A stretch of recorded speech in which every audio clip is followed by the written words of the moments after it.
मी आधीच सांगितलं की महाराष्ट्र सरकारची भूमिका आहे की कुणाचेही आरक्षण काढून कुणाला देण्याचा काही प्रस्ताव नाही किंवा कसाही या ठिकाणी तसं चर्चा नाही. नोंदणीवर जाणार आहे.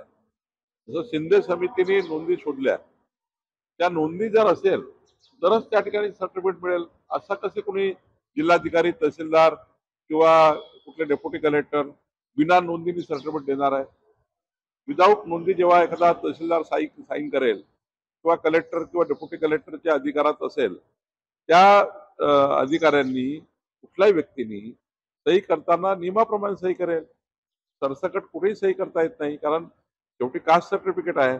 कास्ट सर्टिफिकेटमध्ये बघावं लागतं कुठली नोंद आहे, कुठे त्या ठिकाणी पुरावा आहे, कुठल्या पुराव्याने दिला आहे, शेवटी व्हॅलिडिटी करावं लागतं.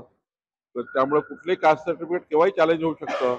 म्हणून त्या ठिकाणी वारंवार सांगतो, शासन निर्णयाचा अर्थ जो काढताय तो अर्थ चुकीच्या पद्धतीने न काढता त्यातून काही संभ्रम निर्माण झाला असता तो निश्चित दूर करू.